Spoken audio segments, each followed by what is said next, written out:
Here at the insured property of Mr. Brian Driscoll, we're going to be performing a repair per Progressive's request for a repair of all the damaged shingles on this roof.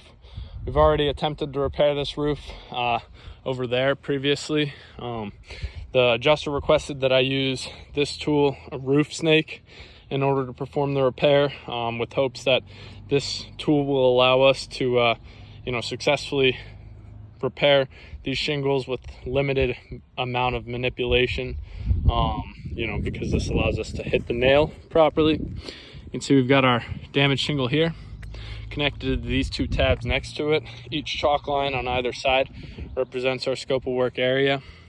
We'll go ahead and get this repair started. Pass the phone off to my colleague here. Start by just removing the seals, making sure that they're all good to go.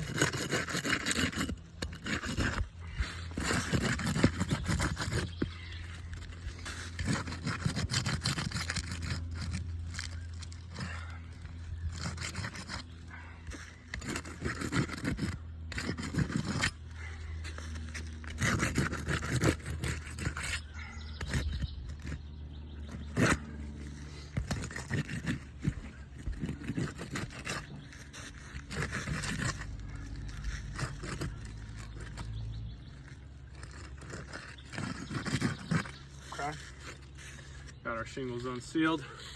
Remove the nails. Being very, very gentle with these shingles, and using our roof snake tool as specified.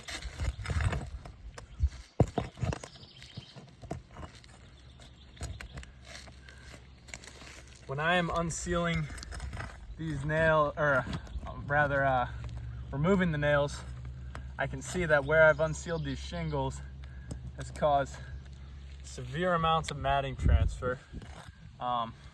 This was the same issue that arose during the last repair.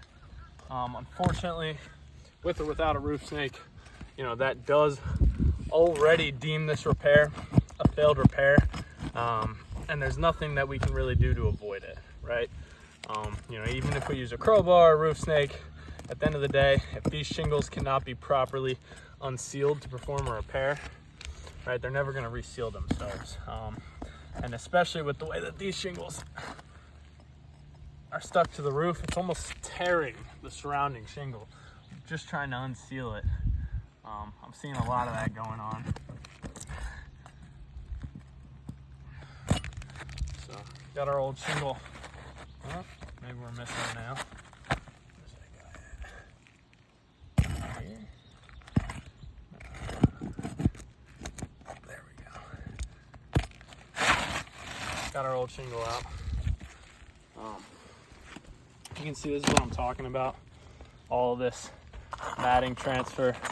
You can see on our damaged shingle, there is no matting transfer, but on all these other ones, they've got matting transfer in trying to perform the repair. We have the same issue. Yeah, real quick. On here, in the surrounding area, right, you can see all this mat transfer has transferred to the top of these shingles. That's going to cause these shingles to, they're not able to reseal themselves. Once that matting has been pulled out and that fiberglass has been exposed, we run into that issue. Same thing with these shingles.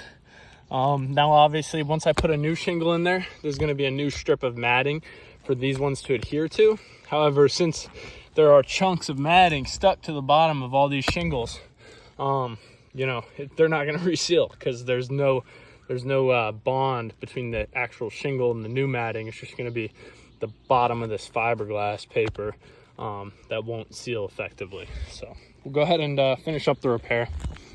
Pass the phone back and grab a new shingle.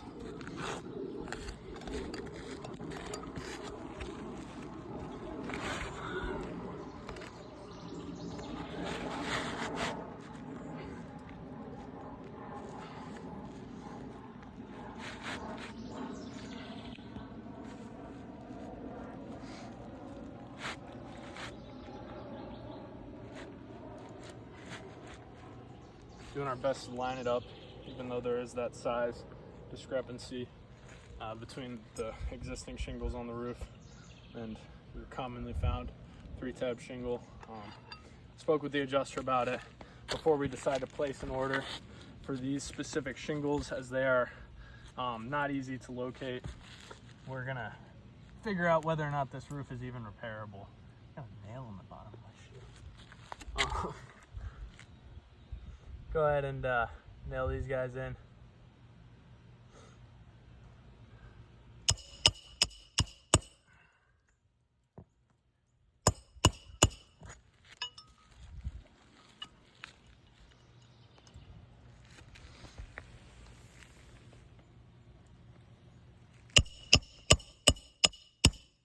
Adjuster said specifically not to nail in to on the glue strip, so I won't be doing that. I don't believe I did that in the last video. As you're supposed to nail to the nail line, every roofer knows that, but just being extra cautious of it today.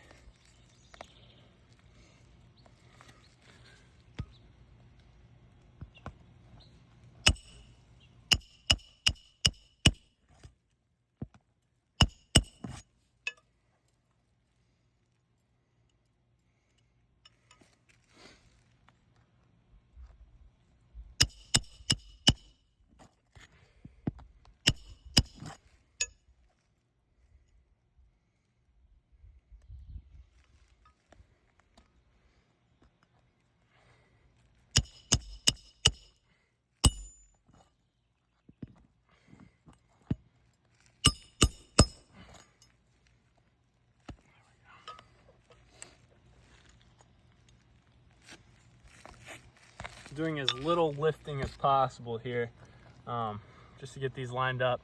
But obviously, I do want to make sure that my nail is properly driven. So I just want to double check, make sure that that nail is going in straight. I've had issues with the roof snakes in the past, driving the nail sideways.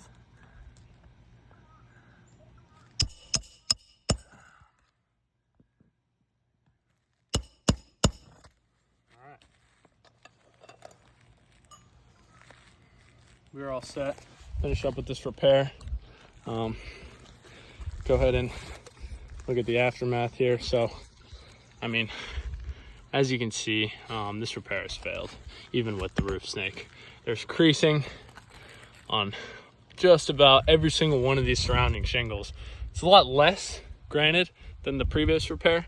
The creasing is a lot more minor, but there's still creasing that we're seeing happening to all these shingles. The other thing is that roof snake causes a little bit of additional stress to these shingles when nailing.